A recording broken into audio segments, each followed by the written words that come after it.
하나님의 말씀은 출애굽기 3장 6절부터 14절 말씀입니다. 말씀을 우리 함께 읽겠습니다.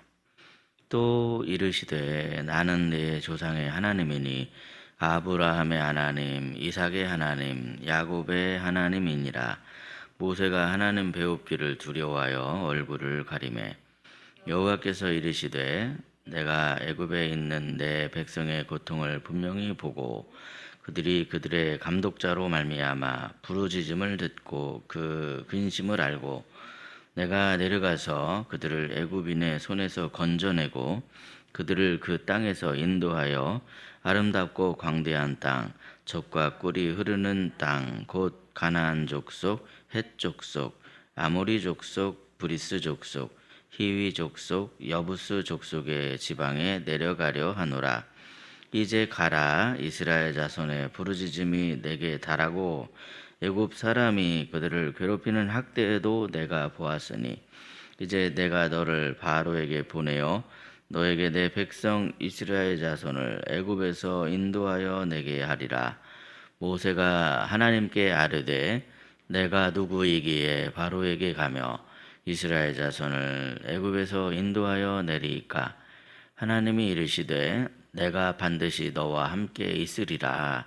네가 그 백성을 애굽에서 인도하여 낸 후에 너희가 이 산에서 하나님을 섬기리니 이것이 내가 너를 보낸 증거니라. 모세가 하나님께 아뢰되 내가 이스라엘 자손에게 가서 이르기를 너희의 조상의 하나님이 나를 너희에게 보내셨다 하면 그들이 내게 묻기를 그의 이름이 무엇이냐 하리니 내가 무엇이라고 그들에게 말하리이까? 하나님이 모세에게 이르시되 나는 스스로 있는 자이니라. 또 이르시되 너는 이스라엘 자손에게 이같이 이르기를 스스로 있는 자가 나를 너희에게 보내셨다 하라. 아멘. 수요일 새벽 주님의 은혜를 사모하여 주님 앞에 나온 사랑하는 여러분에게 하나님이 부어주시는 은혜와 평강이 가득하시기를 예수님의 이름으로 축복합니다. 본문의 말씀은 우리 하나님이 어떤 분이신지를 가장 깊이 드러내시는 장면입니다. 출애굽기 3장은 한 민족의 운명이 바뀌기 이전에 한 사람의 인생이 완전히 뒤집어지는 그러한 자리입니다. 그리고 그 시작은 사람의 결단이 아니라 하나님의 내려오심으로부터 시작을 하고 있죠. 본문을 보시면요, 하나님께서는 이스라엘 백성들의 고통을 그냥 멀리서만 바라보시는 그런 분이 아니셨습니다. 본문 7절을 보시면요, 7절에 여호와께서 이르시되 라고 말씀하시면서 내가 애굽에 있는 내 백성의 고통을 분명히 보고 그랬습니다. 그리고 그들의 부르짖음을 듣고 그러셨고 그 근심을 알고 이렇게 말씀하시면서 이어지는 8절을 보시면 내가 내려가서 그들을 애굽인의 손에서 건져내고 이렇게 지금 말씀하고 있습니다. 이처럼 하나님께서는 보셨습니다. 들으셨습니다. 아셨습니다. 그리고 내려오셨습니다. 이런 분이 바로 우리 하나님이십니다. 오늘 새벽 혹시 우리가 이 처한 상황이 답답하고 길이 보이지 않더라도 하나님은 이미 보고 계시고 듣고 계시며 알고 계시고 그냥 가만히 계시지 않으십니다. 그리고 하나님께서는 이 귀한 일을 한 사람 모세를 부르셔서 그에게 말씀하십니다. 오늘 말씀을 통해 하나님께서는 우리에게 분명하게 말씀하시는 겁니다. 우리가 누구냐보다 더 중요한 그러한 질문이 있는데 그것은 바로 하나님이 누구시냐, 그것을 먼저 바르게 알라는 것입니다. 그렇다면 이 새벽에 우리가 붙들어야 할 하나님은 어떤 분이시고 우리는 그 하나님 앞에서 어떻게 서야만 할까요? 첫째로 하나님께서는 하나님의 거룩하심 앞에 우리를 내려놓으라 그렇게 말씀하십니다. 하나님은 거룩하신 분이라 그렇게 말씀하시면서 우리에게 우리를 내려놓으라 그렇게 말씀하시는 것이죠. 모세가 떨기나무 가운데 하나님을 만났을 때 하나님께서 가장 먼저 뭐라고 말씀하셨었습니까? 이리로 가까이 오지 말라. 내가 선 곳은 거룩한 땅이니 내 발에 신을 벗으라. 이렇게 말씀하셨었죠. 사랑하는 성도 여러분, 하나님을 진짜로 만나는 자리는 언제나 자신을 내려놓는 자리입니다. 본문 6절을 보시면요, 모세가 하나님 배웁기를 두려워하여 얼굴을 가렸다, 이렇게 지금 말씀하고 있죠. 왜냐하면 거룩하신 하나님 앞에서는 자신의 연약함도 드러나고 한계도 드러나고 감춰뒀던 실패가 다 드러나기 때문에 그렇습니다. 지금 모세는 어떤 상황입니까, 여러분? 40년 전에 어떤 일이 있었죠? 40년 전에 혈기로 사람을 죽이고 도망쳤습니다. 그렇게 도망친 모세가 광야에서 삶을 살다 보니 어느새 세월이 이렇게 빨리 흘러버렸습니다. 40년이나 지나버렸습니다. 그런 세월을 보낸 사람이 바로 모세입니다. 자신의 열정도 자신감도 완전히 싹 다 말라버린 그런 상황입니다. 그런데 하나님께서는 그런 모세를 부르십니다. 그리고 가장 먼저 요구하신 것은 신을 벗으라는 것이었죠. 사명의 출발점은 자기 확신이 아닙니다. 자기 능력도 아닙니다. 하나님의 거룩하심 앞에서 두려워 떨 줄 아는 마음입니다. 그러므로 오늘 우리의 문제는 능력이 없어서가 아니라 거룩하신 하나님 앞에 너무 익숙해져 버린 것이 우리의 문제입니다. 사랑하는 성도 여러분, 내 약함을 붙들면 순종할 수가 없습니다. 그러나 우리가 거룩하신 하나님을 바라볼 때 하나님께서는 그런 우리에게 순종할 수 있는 힘을 주십니다.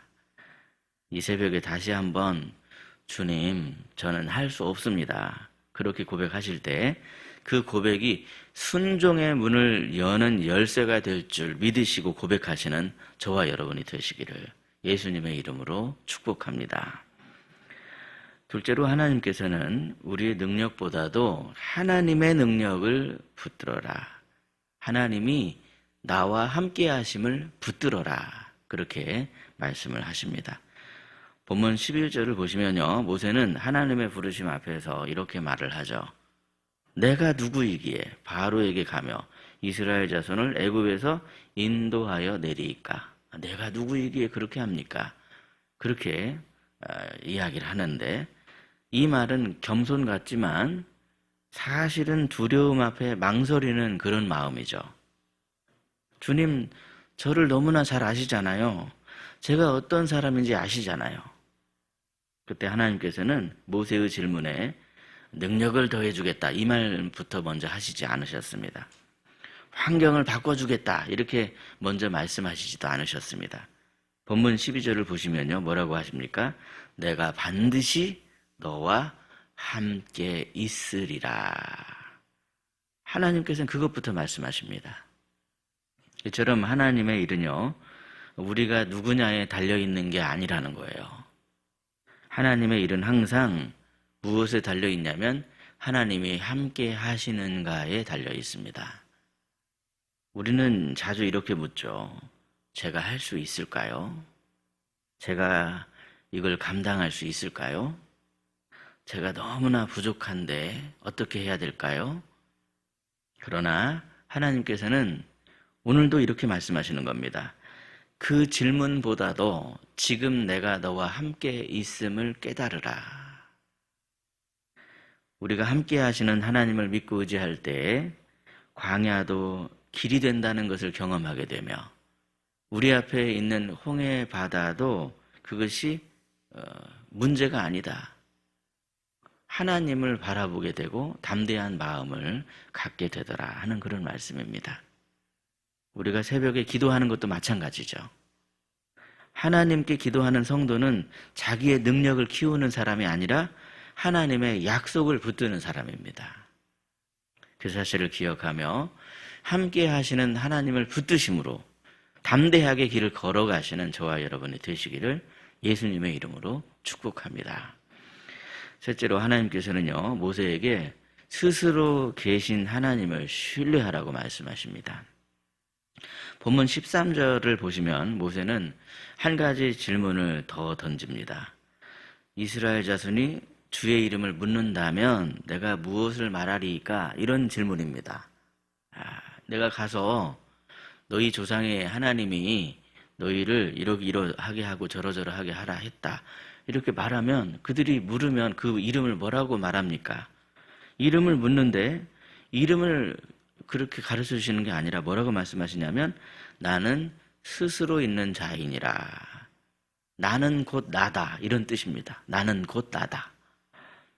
하나님께서는 자신을 막 설명하지 않으십니다. 정의하시지도 않으십니다.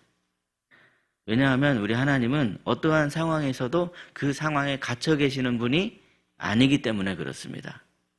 스스로 있는 분이라는 말의 뜻이 그런 의미입니다. 하나님은 환경이 좋아야 일하시는 그런 분이 아니라 환경을 규정하시는 분이십니다. 사람의 상태에 따라서 막 이렇게 변하고 저렇게 변하시는 그런 분이 아니라 모든 환경 위에 계시고 모든 상태 위에 계시는 분이십니다. 사랑하는 성도 여러분, 우리는 상황을 보고 하나님을 해석하지만 믿음의 사람은 하나님을 통해서 상황을 재해석합니다.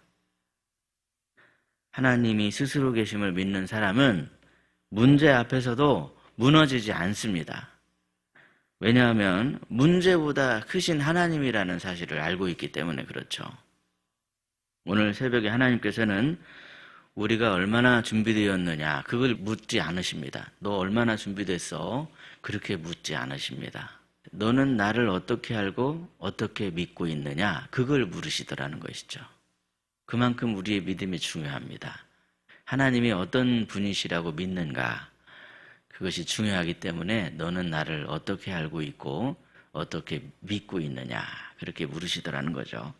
그러므로 우리가 붙들어야 할 것은 우리가 누구냐, 우리가 얼만큼 준비됐냐, 우리의 스펙이 어느 정도냐 이런 것들을 먼저 따지는 게 아니라 하나님이 누구신가 하는 것입니다. 거룩하신 하나님 앞에서 자신을 내려놓고 함께 하시는 하나님을 신뢰하며 스스로 계시는 하나님을 붙드실 때 하나님께서는 그러한 성도에게 하늘의 소망을 주시고 능력을 더해 주십니다. 주의 길을 걸어갈 수 있게 하시더라는 것이죠.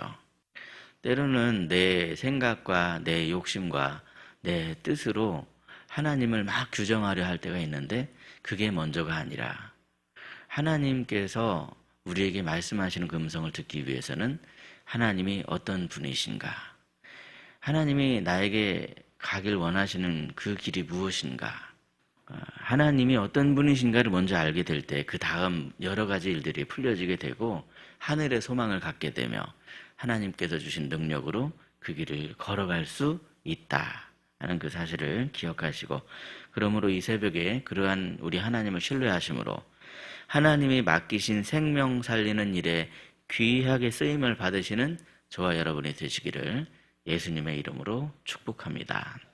기도하겠습니다.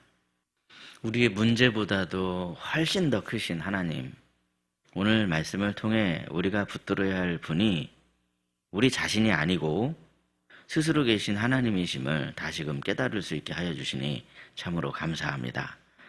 상황에 매이지 않게 해주시며 우리의 연약함에 흔들리지 않는 하나님을 매 순간 신뢰할 수 있는 그 믿음을 주셔서 주님이 보여주시는 참된 소망의 길을 주님의 주시는 그 능력으로 걸어가는 저희들이 되게 해 주시옵소서. 희락 교회를 사랑하시는 하나님 아버지, 우리 교회가 사람의 계산이 아니라 하나님이 주시는 소망을 품고 하나님이 주시는 능력으로 그 맡기신 사명을 겸손하게 그러나 담대하게 감당하는 저희들이 될 수 있도록 붙잡아 주시옵소서. 희락의 가정마다 은혜를 더해 주셔서 스스로 계신 하나님을 경외함으로 두려움 대신에 믿음을 선택할 수 있게 해주시고 환경보다 크신 하나님을 바라보며 날마다 담대하게 살아갈 수 있게 해 주시옵소서. 희락의 자녀들을 주님 손에 맡기며 올려드립니다. 그들의 마음에 믿음을 심어주셔서 거룩하신 하나님이 열어주시는 길을 의심하지 않고 담대하게 걸어갈 수 있게 붙잡아 주시옵소서. 앞날을 위해 애쓰고 수고하는 자녀들에게 지혜를 주시고 명철을 주시며 건강을 지켜주셔서 어떠한 상황에서도 문제보다 크신 하나님 안에 거할 수 있도록 붙들어 주시옵소서. 이 시간 우리 사랑하는 자녀들의 만남의 복을 구하오니 스스로 계시는 하나님께서 길을 열어주시고 함께하여 주시옵소서. 육신의 질고와 마음의 상처로 고통당하는 성도들을 주께서 불쌍히 여겨주시고 주님의 사랑의 손길로 만져주셔서 친히 눈물을 닦아주시고 치유와 회복의 기쁨을 누리게 하옵소서. 이제 오늘 하루의 삶을 주님께 맡깁니다. 우리가 각자의 삶 속에서 삶을 살아갈 때에 거룩하신 하나님을 우리 앞에 모심으로 말미암아 흔들리지 않는 삶이 되게 하여 주시고 함께 하시는 하나님을 신뢰하며 스스로 계신 하나님을 의지함으로 믿음으로 승리하는 복된 하루의 삶이 되게 하여 주시옵소서. 우리의 대장 되시는 우리 구주 예수 그리스도의 이름으로 기도드리옵나이다. 아멘. 각자 기도하시겠습니다.